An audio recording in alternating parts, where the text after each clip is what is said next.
इन दिनों भारत लगातार तरक्की करता जा रहा है। भारत के जो 2025 का वर्ष है वो भारत के लिए काफी मायने रख रहा है। सबसे बड़ी चीज तो ये कि पूरे विश्व में इस समय पे स्थिति काफी खराब होती जा रही है। जगह जगह पे प्रोटेस्ट देखने को मिल रहे हैं, चाहे वो भारत के पड़ोसी देशों में देखा जाए या यूरोप में देखा जाए, जैसे कि फ्रांस में हो गया प्रोटेस्ट, इटली में हो गया प्रोटेस्ट, सॉरी फ्रांस और जर्मनी में प्रोटेस्ट कुछ जगहों पे हुए हैं। उसके साथ साथ मिडिल ईस्ट में भी प्रोटेस्ट हो ही रहे हैं, बाकी और युद्ध चल रहे हैं, चाहे वो रूस और यूक्रेन का युद्ध हो, चाहे फिर इसराइल और फिलिस्तीन का बीच में युद्ध हो।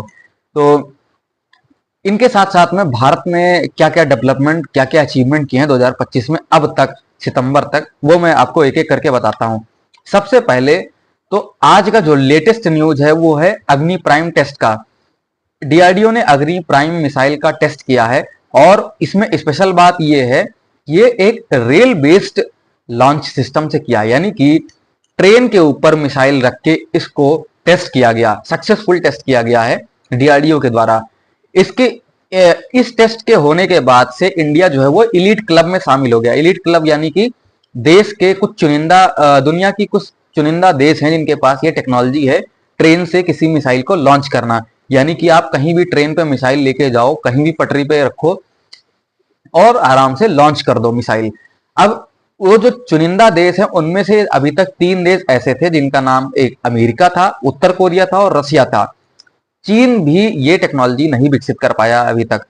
और चौथा देश बन गया है भारत, जो कि ट्रेन बेस्ड लॉन्चिंग सिस्टम से मिसाइल लॉन्च कर सकता है। उसके साथ साथ इंडिया को इसी वर्ष अपना खुद का मैन्युफैक्चर्ड चिप यानी made in India chip Vikram 32 bit chip मिल गया है।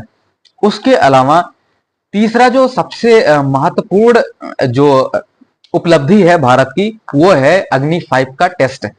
इंडिया ने अग्नि 5 टेस्ट लॉन्च किया, अग्नि 5 मिसाइल को टेस्ट किया, लॉन्च किया, उसका ट्रायल किया।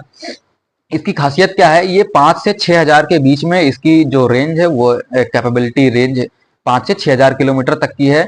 उसके अलावा इसकी जो स्पीड रहती है वो मैक 24 रहती है, यानी कि लगभग 30,000 किलोमीटर प्रति घंटे की रफ्तार। 30,000 किलोमीटर प्रति घंटे की रफ्तार आप समझ सकते हो। इसको उड़ीसा से टेस्ट फायर किया गया था, अंडमान निकोबार की तरफ। और इसके अलावा ये एक तो इंटर कंटिनेंटल बैलिस्टिक मिसाइल, यानी कि एक कंटिनेंट से दूसरे कंटिनेंट तक, यानी कि अगर एशिया से ये फायर की जाती है तो वो यूरोप और मिडिल ईस्ट तक, यानी कुछ अफ्रीकन पार्ट तक को कैप्चर करती है, वो उसकी रेंज में आते हैं।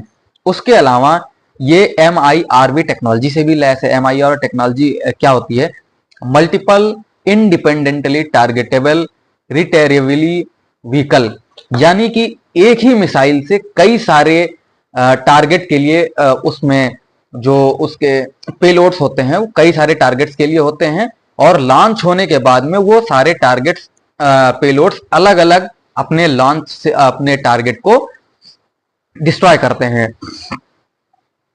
उसके अलावा अभी इंडिया की टाटा एडवांस सिस्टम्स लिमिटेड यानी TASL जो कंपनी है टाटा की, उसने मोरक्को में अपना एक मैन्युफैक्चरिंग यूनिट खोला है जो कि डिफेंस इक्विपमेंट बनाने के लिए काम करेगी।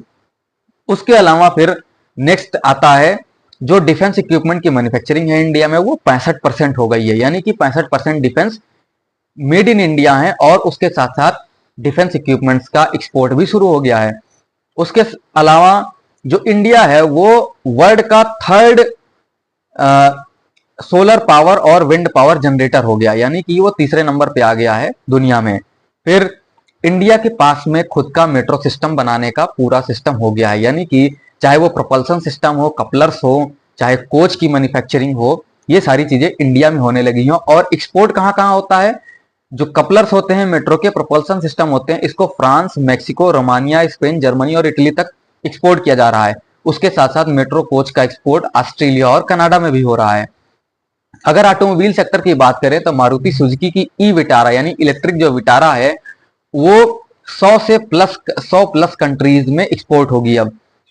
फिर उसके अलावा नेक्स्ट बात करते हैं ट्रेन की मैन्युफैक्चरिंग के लिए जो एडवांस टेक्नोलॉजी है, जैसे कि वो इंडिया में ही होने लगी है। जैसे कि पलवल, हरियाणा के पलवल में ब्रेक्स की मैन्युफैक्चरिंग, जमशेदपुर में बोगी फ्रेम, दुर्गापुर में व्हील और हैदराबाद में ट्रैक्शन मोटर की मैन्युफैक्चरिंग होने लगी है। उसके साथ साथ ड्राइवर कंसोल और बेंगलुरु में वंदे भारत स्लीपर के यानी वंदे स्लीपर के कोचेस भी मैन्युफैक्चर होने लगे हैं और डिजाइन असेंबली इनकी चेन्नई में है। फिर नेक्स्ट आते हैं ब्रह्मोस की टेक्नोलॉजी से। ब्रह्मोस इंडिया में मैन्युफैक्चर्ड है। उसके लिए जो स्टील सीट और प्लेट फ्रेम होती है, ये हिसार में, हरियाणा के हिसार में मैन्युफैक्चर हो रही है और नई मैन्युफैक्चरिंग फैसिलिटी आपको पता ही होगा लखनऊ में है। उसके अलावा एक्सप्लोसिव जो होते हैं वो सिंगरौली में बन रहे हैं और मुंबई में इसके एयर फ्रेम और बेंगलुरु में इसके रडार सिस्टम, ब्रह्मोस मिसाइल के रडार सिस्टम बन रहे हैं। अब अगर तेजस की बात करें तो तेजस का जो सेंटर फ्यूजलेज सिस्टम होता है वो बन रहा है हैदराबाद में। विंग असेंबली और एयर इनटेक असेंबली कोयम्बटूर में बन रही है।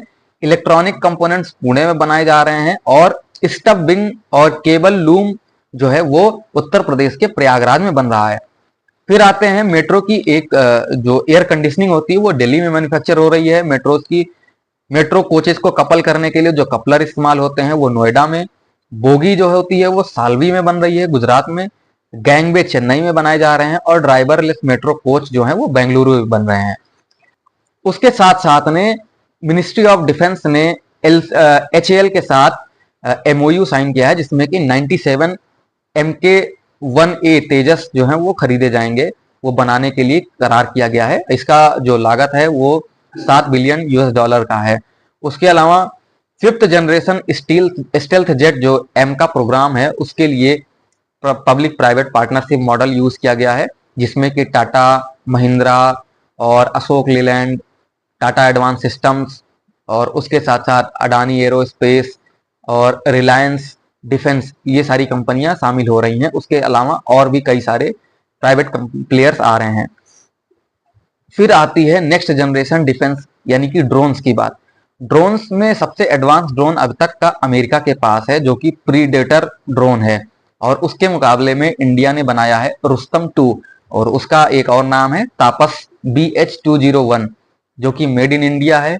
और ये इसकी खासियत क्या होती है, इसको सेटेलाइट से भी कंट्रोल किया जा सकता है, यानी कहीं जहां पे रेडियो सिग्नल्स या फिर जो LTE सिग्नल्स होते हैं वो अगर नहीं भी हो तो इसको सैटेलाइट से कंट्रोल किया जा सकता है।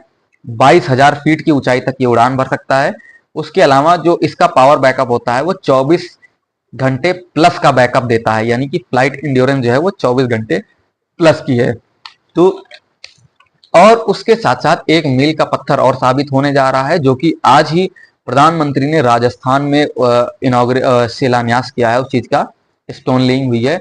वो है 42,000 करोड़ का माही बनासवाड़ा एटॉमिक पावर प्रोजेक्ट। ये एक ऐसा न्यूक्लियर प्रोजेक्ट है जो कि अगर जब बन जाएगा, रेडी हो जाएगा, तो ये इंडिया का सबसे बड़ा होगा जो कि 700 मेगावाट का रिएक्टर यूज करेगा। यानी कि इंडिया इन दिनों फॉर्म में है जो कि टैरिफ की वजह से जो अमेरिकी प्रेशर्स आ रहे थे उसकी वजह से गवर्नमेंट ने मेक इन इंडिया और मेड इन इंडिया को और तेजी से बढ़ावा देना शुरू कर दिया है।